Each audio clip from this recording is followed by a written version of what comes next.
Okay, I'd like to get started. If you could take your seats, please. So thank you all for coming. A lot of familiar faces and repeat attendees.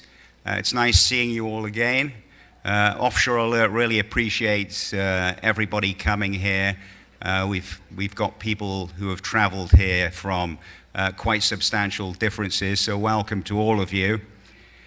And this is predominantly a financial crime conference, and the general aim is to get various stakeholders together in one place. The conference is an excuse to get them all here. They can mingle and hopefully do some business. This year we have comped several victims of crime, and some of them are your archetypal little old ladies with bona fide, substantial monetary claims. We have litigation funders, asset recovery specialists, a whole variety of people. And, I really want these genuine victims of crime to meet people who can help them. So let's say it's a litigation funding company. The litigation funding company will get something from it. I mean, they're clearly in business to make money. And the victims who, often struggle to raise any money to pursue whomever has ripped them off, they find they're introduced to somebody they ordinarily wouldn't meet and maybe not even get through the door if they knew that, that litigation funder even existed. So it's a financial crime conference, and the worst enemy of financial crime is transparency. Transparency kills financial criminals. Corruption, fraud, and there's sort of something I want to get off my chest regarding transparency in the Cayman Islands, a jurisdiction I love.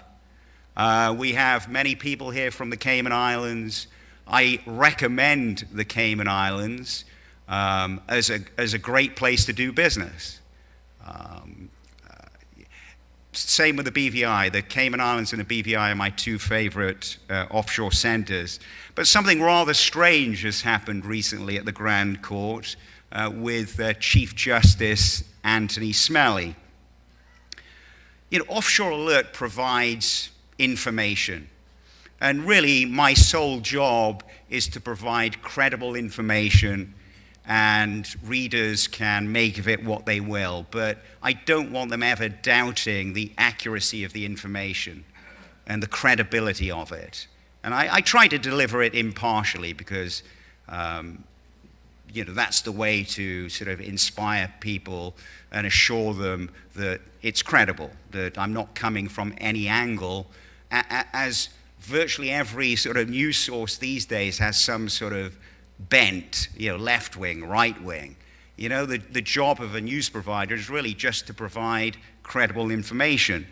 So one of the things OffshoreAlert does is for years, I've been sending a researcher to the Grand Court of the Cayman Islands, spending thousands and thousands of dollars every year to copy the court records. So a researcher goes to the court, she pays a fee to inspect the register, she buys copying cards, she copies writs, petitions, whatever form of originating process exists, which is pretty much all is available in most offshore centers other than sort of judgments and rulings.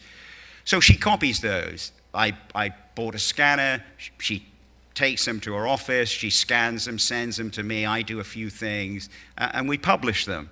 So she went to court a few weeks ago, and there was a big notice saying copying's not allowed. The only thing that's allowed is, you can view the documents and you have to take notes, and that's it. And which I understand is actually illegal And we're talking about a court, evidently, I stand to be corrected, but evidently operating illegally. So, I really don't care who you are. I mean, OffshoreAlert, doesn't care whether you're the Chief Justice, you're a homeless person. It makes no difference. You're sort of judged by your actions. And I suspected that this was directly aimed at OffshoreAlert. And as it turns out, I was right. And this had been done with no consultation within the local legal community. It's almost like the Chief Justice or somebody at the court has just woken up one day and banned copying. And, I sent the Chief Justice some questions, which he wouldn't answer, and then I sent him some more, and he finally answered, and, he came up with the incredible argument that OffshoreAlert was breaching copyright. So when OffshoreAlert published judgments, we were breaching the Crown's copyright, and when we published writs, we were breaching the plaintiff's copyright, which seemed crazy to me. I mean, in all of the years I've been publishing documents, not one attorney or plaintiff or anybody has ever, complained about OffshoreAlert breaching anyone's copyright. I'm not even sure it applies to public documents. Maybe it's a gray area. But what was odd is that the Grand Court, one day after I sent questions to Justice Smelly, the court issued a notice to attorneys saying that, access to copying had been restored. But the curious thing was that this was dated 5 days previously. But if you actually go in, so it created the appearance that this document was created on April the 21st. If you actually go into the properties section of the PDF file, it shows it was created on April the 26th, which was one day after I'd contacted the Chief Justice, and I think one day after the Cayman Compass, which has also been working on this. This is one of their stories about this. So you're now, potentially talking about a court. Listen, a court potentially, I stand to be corrected if somebody wants to produce evidence, but it seems this way to me, that a court has falsified a document, to create the appearance that this ban on copying either didn't exist or didn't exist for very long. And so I started asking myself, what caused this sort of sudden issue after years of seamlessly sending somebody to the court? And you start thinking what could have been the cause.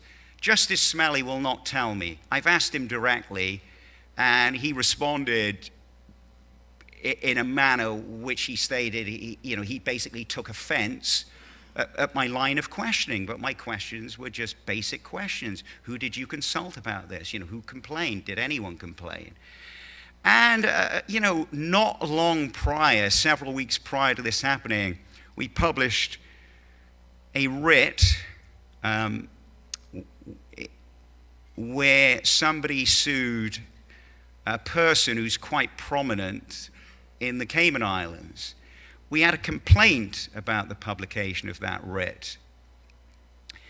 And I can remember before we even received the complaint, I knew, I published this and there's going to be some sort of issues, It was just a gut feeling, and the gut feeling is based on just experience, right? I thought it was probable there would be an issue. So I have no concrete evidence that these two things are related, that OffshoreAlert published a writ against a prominent person in the Cayman Islands, and That person, may have complained to the Chief Justice, but it would not surprise me, and if that's the case, it makes this situation even worse, because that's the sort of activity that used to take place in the 1980s, the 1970s, 80s, and 90s. The bad old days of the offshore world. And we are generally in the good new days of the offshore world. This is not an anti-offshore conference, and I live in the United States. You all know who we have as president. Okay, so the United States, or anyone who lives in the United States, is in no position to sort of criticize the offshore world for anything. That's the reality. So the situation at the court seems, I've got a researcher who's going to go back there again. I sent the email yesterday, and we'll see what happens. But in any event, it seems that it's going to be far more expensive for us to do so now, because we will be charged an extra $20 per document more than we were previously charged. So it's really a question of watch this space. But I do strongly believe in what I do for a living, and I do believe in transparency within reasons. I understand the arguments about privacy, but we're talking about something very, very basic here. We're talking about Ritz. We're not talking about beneficial ownership. This is a basic level of transparency, and Justice Smelly basically needs to get his act in order, because his actions, or the actions of the court, over the last 3 weeks have been disgraceful, indefensible, contemptible. And why on earth would he choose to be on the to cause problems for OffshoreAlert, which we specialize in exposing serious financial crime while it's in progress? I get death threats. We get sued a lot. All over the world. We've spent a fortune defending ourselves. Why would he just, why would you want to be on the wrong side of that? If there's any gray area, why wouldn't you rule in our favor? It's very odd.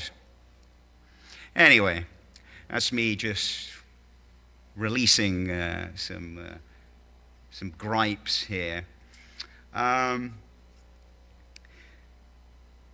So we've, for the repeat attendees, we've made a slight difference this year in the conference. There's no more using the upstairs room. So all of the sessions will basically be held in this room. So for general sessions, which are really this morning, and I think the last session tomorrow, the setup will be like this. When we break for lunch today, this room will be divided into basically three equal rooms. So all of the sessions will take place here, and what's taking place in each room will be, well, hopefully, I did ask my staff to clearly mark outside what sessions are taking place in what particular room. I encourage everybody to download our app, our conference app. It will enable you to do a number of things. I think very importantly, just directly contact other attendees. There's somebody you want to meet, go out for dinner with, just send a message. You can do that through the app. Every time you use the app, you get points. At the end of the conference, I will be taking the names of the 10 points leaders, raffling them, and we'll be giving 2 prizes. The first prize is an iPad Pro. The second prize is an Amazon Echo. And I like to get the conference off to a reasonable start. So I'm going to give away an Amazon Echo now to. Is Yanika Gordon-Lee here? Do you want to come up and get your prize?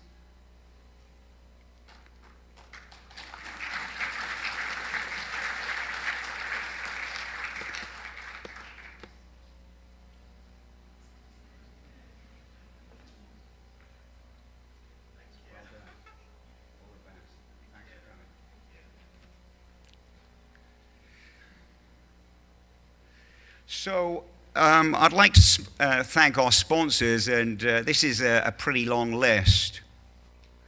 So it used to be a short list. The diamond is Reed Smith. Thank you very much. Appreciate it.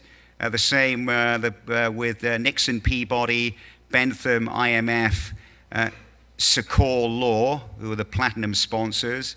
And in the gold, we have EY, Dinner Martin, Baker & Partners, Bennett Jones, and Lennox Patton. The silver sponsors are Monfrini, Crettel & Associates, Bonifaci Avocats, Faber Financial Group. Thank you. The bronze is Cayman National, Griffiths & Partners, Echo Strategic Communications, and KK Forensic. Supporting sponsors are Wealth Recovery International and Delaney Law. And the exhibitors include Homeland Security Investigations, PwC, and eShore. There are about 250 attendees, by the way, which is sort of similar to what we typically have.